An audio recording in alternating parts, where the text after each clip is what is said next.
Assalamualaikum warahmatullahi wabarakatuh. Selamat datang di channel Tausiah Ustadz, tempat kita berbagi inspirasi dan ilmu seputar Islam. Semoga video ini membawa manfaat dan menjadi jalan kebaikan untuk kita semua. Bismillah. Yuk, kita mulai. Assalamualaikum warahmatullahi wabarakatuh. Alhamdulillah, wassalatu wassalamu ala rasulillah wa ala alihi wa sahbihi wa man walah wa ba'd.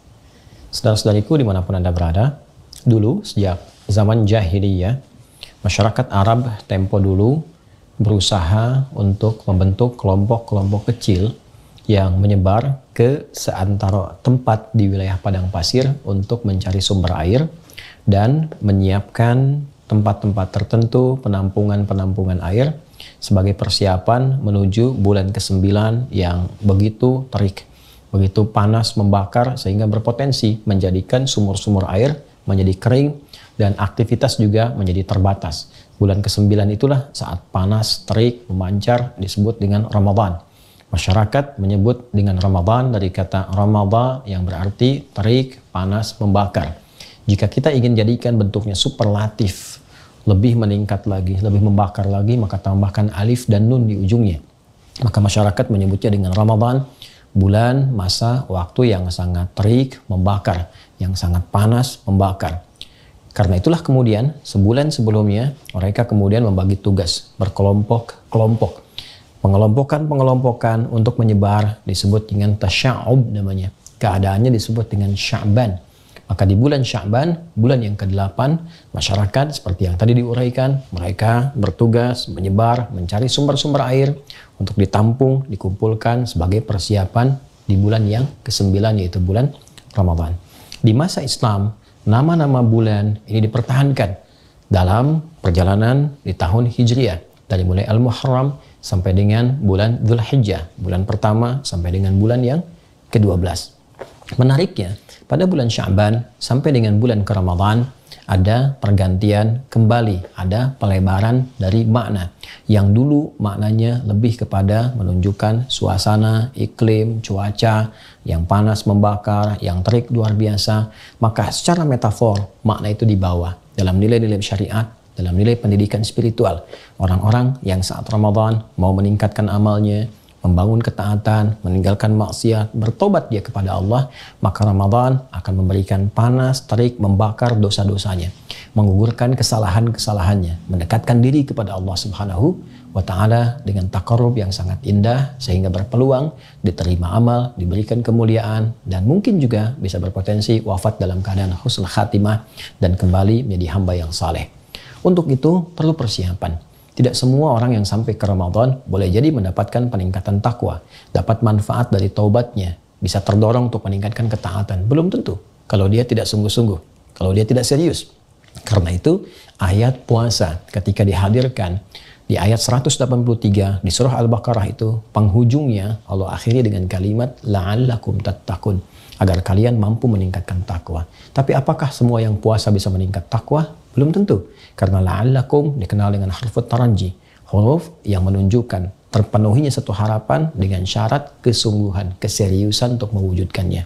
Di antara keseriusan itu, maka citranya secara metafor diambil dari bulan sebelumnya, bulan Sya'ban, bulan ke-8. Saat banyak orang di masa pra-Islam mengumpulkan air untuk persiapan bulan ke-9, maka air berikutnya yang kita siapkan menuju Ramadan adalah air-air spiritual. Air-air yang bukan hanya melapangkan dahaga kita, menghilangkan haus, tapi air juga yang bisa menumbuhkan nilai-nilai ketaatan, yang bisa menggemburkan kembali, menyuburkan kembali hati-hati yang kering. Karena itulah banyak ayat dalam Al-Quran yang menyebut tentang air. Kata alma yang mewakili air saja setidaknya disebutkan 63 kali dalam Al-Quran. Ada yang menunjukkan turunnya air dari langit berupa hujan. Wa anzalna minas sama'i ma'a. Kami turunkan dengan keagunganku, kata Allah Subhanahu wa Ta'ala, dari langit air, berarti hujan. Khuliqa mim ma'in dafiq. Ada yang kedua, menunjuk kepada asal mula manusia yang tercipta juga dari air yang terpancar. Pun demikian, sumber kehidupan pun juga pusatnya bermula dari air. Sumbernya sangat sekali terpusat kepada air. Wa ja'alna minal ma'i kulla syai'in hayyin, kami jadikan dari segala yang hidup itu sangat bergantung kepada air. Demikian kata Al-Quran.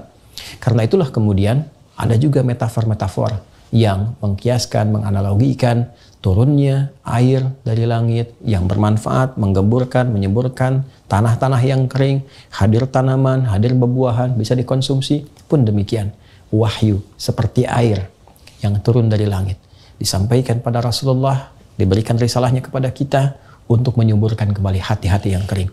Sehingga muncul kemudian bunga-bunga amal saleh, buah-buah kebaikan yang menggerakkan pohon-pohon ranting-ranting tubuh kita. Dari tangan berbuat baik, lisan berkata yang baik, sampai ke ujung kaki. Dan persiapan semua itu mesti diperbaiki, dicari sebelum ke Ramadan sejak bulan Sya'ban.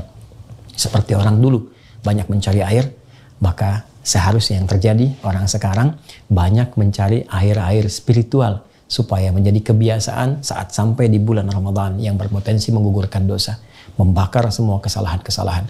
Kalau tidak dimulai dari Sya'ban, tidak mudah untuk menjalani Ramadan. Karena itu, mari manfaatkan bulan Sya'ban ini, dan telah masuk kita di awalnya, untuk mengumpulkan banyak air spiritual, berlatih ibadah, meningkatkan ketaatan, sehingga nanti mampu terbiasa saat masuk bulan Ramadan. Cara yang terbaik, seperti pernah diajarkan Nabi, tersambung riwayatnya kepada Sayyidah Aisyah radhiyallahu taala anha, kepada Ummu Salamah radhiyallahu taala anha, dan sahabat-sahabat Nabi yang lain. Mereka mengatakan seperti dikutip oleh Imam Ahmad, Imam Abu Daud, Imam An-Nasai dalam kitab-kitab mereka, bahwa sejak Sya'ban Nabi seringkali terlihat, disaksikan banyak menunaikan ibadah siam. Jadi Rasulullah pun mengajarkan kepada kita untuk beradaptasi puasa lebih dulu. Tingkatkan amal soleh, cari air spiritual sejak bulan Sya'ban. Sehingga ketika terkumpul semua bekal-bekal spiritual itu, siap kita manfaatkan di bulan Ramadan. Siap digunakan untuk bulan Ramadan. Nabi SAW bahkan pernah disebutkan menunaikan puasa di Sya'ban seutuhnya, sepenuhnya, full. Ada juga yang menafsirkan, kadang Nabi buka, kadang puasa. Ini menunjukkan kesan memperbanyak latihan, memperbanyak mendekat, dan semoga dengan itu mengantarkan kesiapan pada bulan Ramadan untuk membangun kenaatan, mendekat kepada Allah, dan membakar semua dosa-dosa dan kesalahan yang pernah diperbuat. Alhamdulillah, setelah sampai di bulan Sya'ban, semoga Allah berkahi, semoga Allah bimbing untuk meningkatkan ketaatan, dan semoga siap menghadapi Ramadan. Adi Hidayat, Assalamualaikum warahmatullahi wabarakatuh. Terima kasih sudah menonton. Jangan lupa like, share, dan subscribe untuk mendukung dakwah ini. Sampai jumpa di video berikutnya. Wassalamualaikum warahmatullahi wabarakatuh.